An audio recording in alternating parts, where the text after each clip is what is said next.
Welcome all of you. आज की class में हम एक्सरसाइज 1.5 के प्रश्नों को सॉल्व कराएंगे। ये एक्सरसाइज डिपेंड है रेशनल एंड इरेशनल नंबर पर। तो आइए पहला सवाल देखें। तो आपको बताना है classify the given numbers are rational और इरेशनल। सवाल नंबर 1 में कुछ सवाल दिए गए हैं और इन्हें आपको बताना है कि कौन सी संख्याएं रेशनल है और इरेशनल।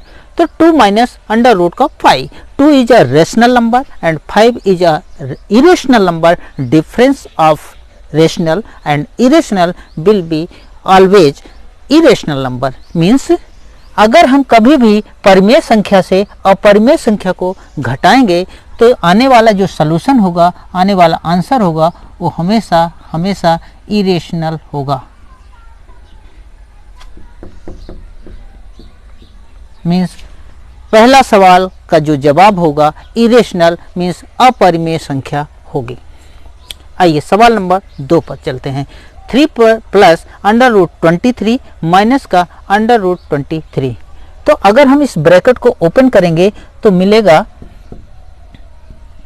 3 प्लस अंडर रूट का 23 माइनस का अंडर रूट का 23 और ये दोनों कैंसिल आउट हो जाएंगे और मिला क्या 3 and 3 is a rational number. Means सवाल नंबर 2 का जो जवाब होगा एक परिमेय संख्या है। आइए सवाल नंबर 3 को देखते हैं। सवाल नंबर 3 में है 2 रूट 7 अपॉन 7 रूट 7। तो यहाँ पर अंश और हर में नंबरेटर और डिनोमिनेटर में रूट 7 है, ये दोनों कैंसिल आउट हो जाएंगे। जब कैंसिल आउट हो जाएंगे तो मिलेगा क्या 2 upon 7 which is the form of p upon q and this number is a rational number. Means सवाल नंबर 3 का जो जवाब होगा वो होगा रेशनल नंबर। आइए सवाल नंबर 4 की बात करें। सवाल नंबर 4 में है 1 upon root 2। 1 is a rational and root 2 is a irrational. कभी भी आप रेशनल नंबर में इरेशनल नंबर से डिवाइड करेंगे तो आने वाला जो सॉल्यूशन होगा, आने वाली जो संख्या होगी वह सदैव सदैव इरेशनल होगी। मीन्स सवाल नंबर 4 का जो जवाब होगा इरेशनल नंबर। आइए सवाल नंबर 5 2 पाई। आप जानते हैं pi is the ratio of circumference and diameter of any circle. Pi सदैव एक अपरिमेय संख्या होती है। अतः पाई की बात करें या 2 पाई की बात करें, 3 पाई की बात करें, ये सदैव एक अपरिमेय संख्या होगी। अतः इसका जवाब हुआ इरेशनल नंबर। और इस तरह से सवाल नंबर 1 के 5 पार्ट पूरे होते हैं। एक्सरसाइज 1.5 का आइए दूसरा सवाल सॉल्व करते हैं। कहता है सिंप्लीफाई द गिवन एक्सप्रेशन। दिए गए व्यंजकों को हल करिए। तो पहला व्यंजक है 3 plus root 3 into 2 plus root 2। तो पहले हम क्या करेंगे 1 बाई 1 3 का गुणा करेंगे 2 प्लस रूट 2 में, उसके बाद गुणा करेंगे अंडर रूट 3 का गुणा रूट 2 प्लस रूट 2 में।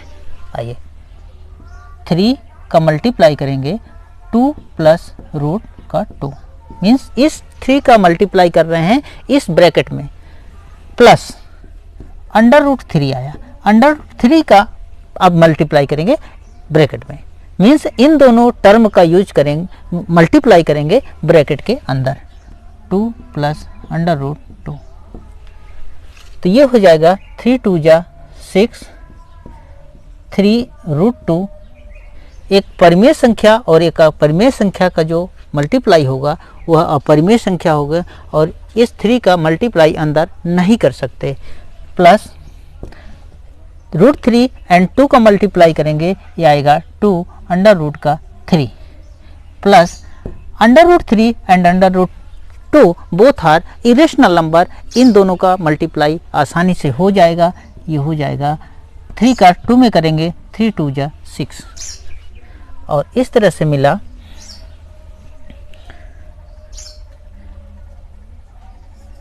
6 plus root 6 plus 3 root 2 plus 2 root 3। This is answer. सवाल नंबर 2 की बात करें 3 plus root 3 3 minus root 3। This is the form of a plus B and a minus का b। मीन्स योग करना है और अंतर करना है, दोनों का मल्टीप्लाई करना है। a plus B into A minus B का होता है a स्क्वायर माइनस का b स्क्वायर। मीन्स 3 का स्क्वायर माइनस का रूट 3 का स्क्वायर, 3 का स्क्वायर माइनस का अंडर रूट 3 का स्क्वायर। 3 का स्क्वायर हो जाएगा 9 एंड रूट 3 का स्क्वायर हो जाएगा 3। किसी भी करनी के अंदर की संख्या को अगर वर्ग करें तो करनी हट जाती है, संख्या पर कोई फर्क नहीं पड़ता। मीन्स रूट 3 का अगर स्क्वायर करेंगे तो 3 बन जाएगा। 9 में से 3 गया, ये आया 6। This is the answer. अब आइए सवाल नंबर 3 की बात करें। सवाल नंबर 3 क्या है? रूट 5 प्लस रूट 2 का whole square. This is the form of a plus B का होल स्क्वायर। आप जानते हैं a प्लस बी का होल स्क्वायर इक्वल होता है a square plus b square plus का 2ab। मीन्स रूट 5 का स्क्वायर प्लस रूट 2 का square plus 2 time a into B. तो रूट 5 का स्क्वायर प्लस रूट 2 का square plus 2 time root 5 into का रूट 2। मीन्स a की जगह रूट 5, b की जगह रूट 2, और इस तरह से ये हो जाएगा 5 प्लस का 2 प्लस का 2 रूट का 10, और इस तरह से बना 7 plus 2 root 10। This is answer. And last question, root 5 plus 2 root 5 minus root 2। This is also form of a plus B, a minus B. Means root 5 का स्क्वायर माइनस का रूट 2 का स्क्वायर। रूट 5 का square हो जाएगा 5 and root 2 का square होगा 2, और इस तरह से आया 3। This is the answer. आइए 1.5 का तीसरा सवाल देखते हैं। तीसरा सवाल कॉन्ट्रडिक्शन मेथड पर डिपेंड है। कहता है कि आपको पता है कि पाई एक अपरिमेय संख्या है, किंतु अगर पाई की वैल्यू को देखें तो pi is a ratio of circumference and diameter. Means पाई की जो वैल्यू है सरकमफ्रेंस एंड इट्स डायमीटर का जो रेशियो है, मीन्स पी अपन क्यू का फॉर्म है, मीन्स एक रेशनैलिटी को दिखाता है। And pi is a irrational number. Means समझिएगा पाई इक्वल होता क्या है? Pi equal circumference and diameter का रेशियो। अब आप देखें कि पाई एक अपरिमेय संख्या है। c upon d is a form of p upon q and p upon numbers which are in form of p upon q called the rational number. Means here this number represent a irrational number and this form represent a rational number. Then how come both step, both position can be equal? कैसे दोनों स्थितियां बराबर हो सकती हैं? और आप इस बात को प्रूव करिए, दिखाइए, या इसमें क्या आप तर्क देंगे कि पाई एक अपरिमेय संख्या है।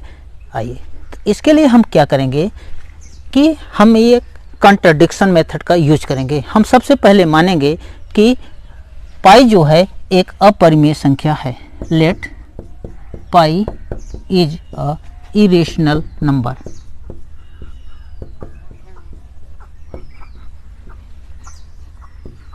हमने माना कि पाई एक अपरिमेय संख्या है। अब पाई के लिए आप जानते हैं कि परिधि बराबर सरकमफ्रेंस, परिधि किसी वृत्त की परिधि बराबर 2 पाई आर। अगर परिधि को हम C से कहें तो यहाँ मिलेगा C equal 2 pi R and 2r को एक साथ रखें तो ये हो जाएगा पाई इंटू का 2r। What is 2r? 2r is a diameter, radius का डबल। मीन्स 2r की जगह आप पुट कर सकते हैं पाई इंटू का d। अब देखिएगा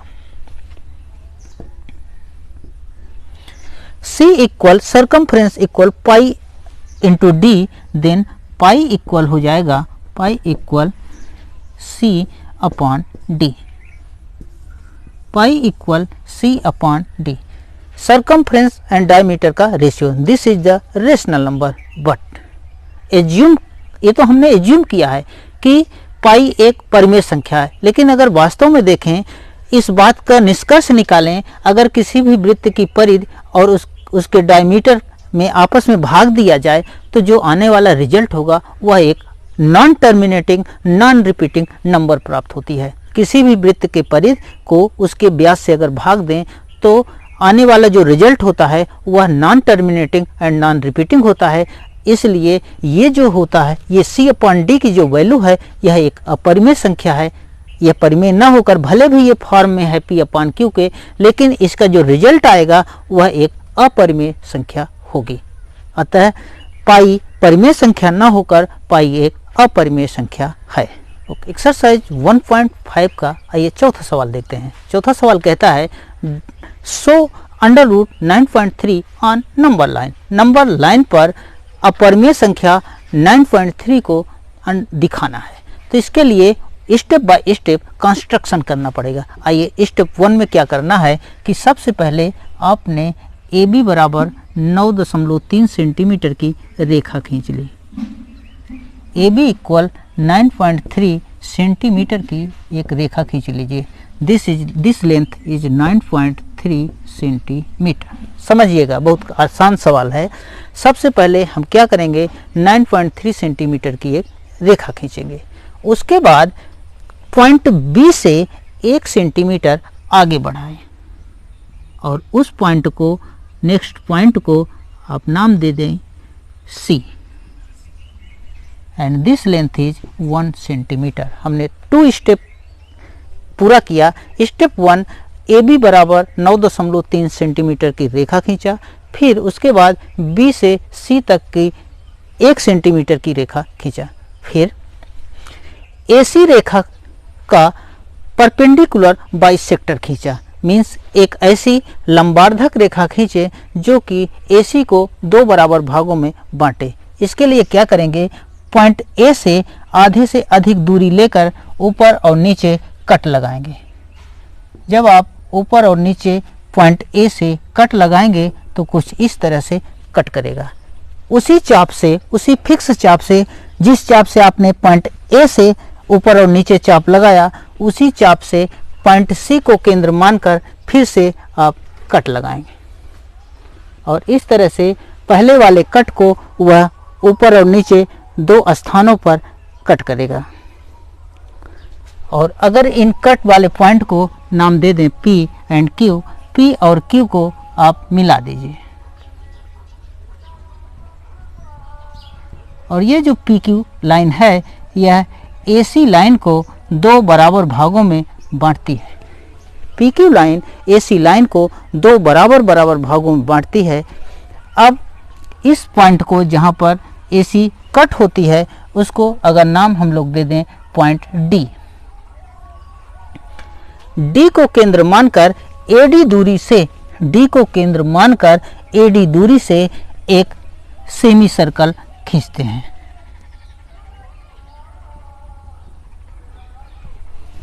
D को केंद्र मानकर एक सेमी सर्कल खींचते हैं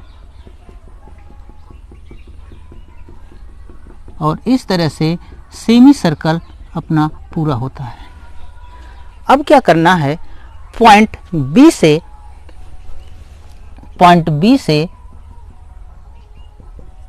एक परपेंडिकुलर ऊपर की ओर खींचते हैं। पॉइंट B से एक परपेंडिकुलर ऊपर की ओर खींचते हैं जो कि सेमी सर्कल को पॉइंट E पर कट करता है। सेमी सर्कल को पॉइंट E पर कट करता है। आइए इन सभी स्टेप को 1 बाय 1 फिर से दोहरा लेते हैं। पहले स्टेप में हमने क्या किया, AB बराबर 9.3 सेंटीमीटर की रेखा खींची, फिर B से C तक 1 सेंटीमीटर और बढ़ा दिया। उसके बाद AC रेखा का लंबार्धक खींचा। इसके लिए क्या करना है, पॉइंट A से आधे से अधिक दूरी लेकर ऊपर और नीचे कट लगाते हैं। उसी चाप से पॉइंट C से ऊपर नीचे अगेन चाप लगाते हैं और ये दोनों चाप बिंदु P और Q पर एक दूसरे को काटते हैं। P Q को जब आप मिलाते हैं तो ये जो P Q लाइन है AC को दो बराबर बराबर भागों में बांट देती है। फिर क्या किया कि पॉइंट D को सेंटर मानकर AD दूरी का चाप ले करके आपने सेमी सर्कल पूरा किया। सेमी सर्कल जब पूरा हो जाता है तो पॉइंट B से एक हम लोग लंब डालते हैं जो कि सेमी सर्कल को पॉइंट E पर काटता है। अब B को केंद्र मानकर BE दूरी से एक सर्कल खींचते हैं जो कि सर्कल AC लाइन को आगे कहीं बिंदु F पर कट करता है और यही F पॉइंट जो है अंडर रूट 9.3 को रिप्रेजेंट करता है। यही F पॉइंट अंडर रूट 9.3 को रिप्रेजेंट करता है। सवाल पूरा हुआ। एक्सरसाइज 1.5 का आइए लास्ट सवाल करते हैं। लास्ट सवाल कहता है rationalize the denominator of given equations. Means दिए गए प्रश्नों में अगर हर हैं तो उन हरों को आप रेशनलाइज कीजिए। मीन्स एक परिमेय संख्या बनाइए। परिमेय संख्या क्या मतलब है, या तो 1 2 3 4 5 6 हो या 2/3 5/6 ये सब हो, लेकिन करने के अंदर √3 √5 √7 इत्यादि नहीं होने चाहिए। मीन्स हर में परिमेय संख्या हो, अपरिमेय संख्या न रहें। आइए देखें पहला सवाल 1/√7। 1/√7 ये देखिए √7 इज अ इरेशनल नंबर, इसे हटाना पड़ेगा। तो इसको हटाने के लिए क्या करेंगे, 1/√7 ये दिया है, ऊपर और नीचे √7 से मल्टीप्लाई कर देते हैं। अगर किसी पर्टिकुलर नंबर से आप नंबरेटर डिनोमिनेटर में मल्टीप्लाई करते हैं कोई फर्क नहीं पड़ता। और इस तरह से क्या हुआ, ऊपर आएगा √7 और नीचे रहा √7 का √7 में मल्टीप्लाई करेंगे, क्या हुआ 7। 7 इज अ रेशनल नंबर। अब क्या हुआ, जो डिनोमिनेटर थे वो रेशनलाइज हो गए। यही सवाल कहा था कि रेशनलाइज करिए, हरों को रेशनलाइज करिए। तो पहला सवाल पूरा हुआ। आइए दूसरे सवाल पर चलते हैं। 1/√7 माइनस का √6 this is the form of irrational number. आइए इसे रेशनल बनाएंगे। अब ये रेशनल कैसे बनेगी, a + b a - b का फॉर्म दे दें तो ये हो जाएगा a² - b², और ये इसका जो डिनोमिनेटर है ये रेशनलाइज हो जाएगा। यानी ऊपर और नीचे अंश और हर में मल्टीप्लाई कर देते हैं। किससे, √7 प्लस का √6 अपॉन √7 प्लस का √6। क्यों मल्टीप्लाई किया, क्यों, ताकि यह a + b a - b का फॉर्म पा जाए। अब आप देखेंगे √7 - 6 √7 + 6 this is the form of a - b and a + b। a - b into a + b equal होता है a² - b²। तो ऊपर तो वही रहेगा √7 प्लस का √6 और नीचे हो जाएगा a² - b², √7 का स्क्वायर माइनस का √6 का स्क्वायर।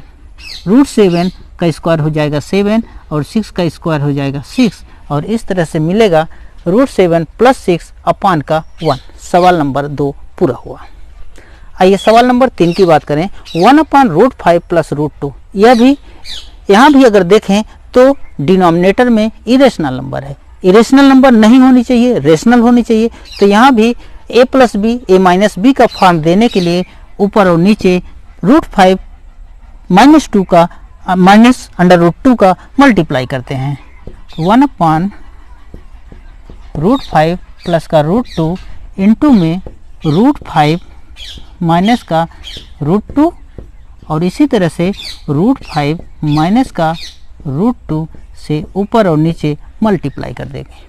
तो ऊपर तो कोई फर्क नहीं पड़ेगा, ऊपर वही मिलेगा √5 माइनस का √2, और नीचे हो जाएगा a² - b² मीन्स √5 का स्क्वायर माइनस √2 का स्क्वायर। तो ये हो जाएगा √5 का स्क्वायर बनेगा 5 एंड √2 का स्क्वायर बनेगा 2, और इस तरह से मिलेगा अपने को √5 माइनस का √2 अपॉन का 3। अब आप यहाँ पर देखें डिनोमिनेटर में अब आने वाली जो संख्या 3 है, this is the rational number. आइए अंतिम सवाल देखते हैं, 1/7 - 2। इसे भी आप देखें तो इरेशनल माइनस का रेशनल, रिजल्ट मिलेगा इरेशनल, जबकि सवाल कहता है इरेशनल डिनोमिनेटर में मना है, नहीं होनी चाहिए। तो इसके लिए यहाँ भी a + b a - b का फॉर्म बनाते हैं। तो करेंगे क्या, ऊपर और नीचे √7 + 2 से मल्टीप्लाई कर देते हैं। √7 + 2 से ऊपर और नीचे मल्टीप्लाई कर देते हैं। जब मल्टीप्लाई करेंगे तो a - b, a + b means a² - b², और इस तरह से मिलेगा √7 प्लस का 2, ऊपर कोई फर्क नहीं, नीचे √7 का स्क्वायर हो जाएगा 7 एंड √2 का स्क्वायर हो जाएगा 4। तो इस तरह से 7 - 4 और रिजल्ट मिला √7 प्लस का 2 होल अपॉन 3। और इस तरह से अंतिम सवाल भी पूरा हो गया।